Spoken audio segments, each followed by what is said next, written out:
Kita beralih ke Riau, Saudara. Kecelakaan lalu lintas yang melibatkan sejumlah mobil kembali terjadi di Jalan Lintas Timur atau Jalintim, Kabupaten Pelalawan, Riau. Sedikitnya ada 4 mobil yang terlibat dalam tabrakan beruntun di Jalintim kilometer 109, Desa Sorek 2, Kecamatan Pangkalan Kuras, Pelalawan. Adapun kendaraan yang mengalami kecelakaan yakni truk tronton yang bermuatan kayu balak, mobil ambulans, Mitsubishi Strada, dan Kijang Innova. Mobil ambulans kondisinya yang paling parah dilindas truk bermuatan kayu balak. Informasi lebih lengkapnya akan disampaikan oleh rekan jurnalis kami dari Tribun Pekanbaru, ada Yohanes Tanjung yang saat ini sudah tersambung sama kami. Halo Yohanes. Ya, halo Firda dan selamat siang semua Tribuners. Yohanes, bisa Anda jelaskan bagaimana terjadinya kecelakaan, kronologi terjadinya kecelakaan beruntun tersebut?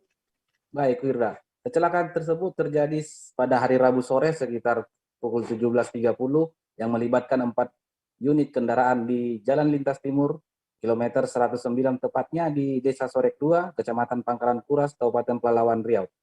Kecelakaan ini diakibatkan oleh truk balak menabrak 3 mobil sekaligus di tempat kejadian perkara. Yang paling parah yakni 1 unit ambulan yang ringsek. Bahkan saat kecelakaan ambulans tersebut berada di bawah kolong dan dibawa ban oleh daripada truk tronton tersebut. Alhasil 4 mobil tersebut mengalami kerusakan yang parah dan menimbulkan kerugian material. Begitu Firda.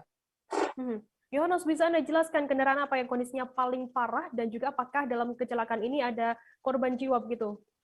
Baik Firda, dalam kecelakaan ini yang paling parah yakni 1 unit ambulan yang berada di TKP dan ditabrak oleh truk yang membawa kayu balak. Kayu balak artinya kayu yang dibawa oleh dari hasil hutan tanaman industri.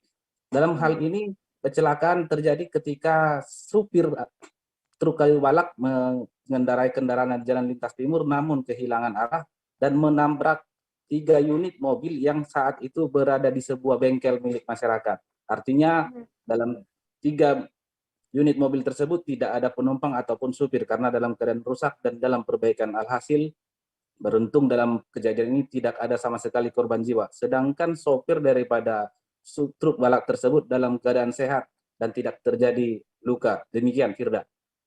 Yohanes, apakah saat ini 4 kendaraan yang terlibat dalam kecelakaan beruntun ini sudah dievakuasi begitu oleh petugas-petugas di sana?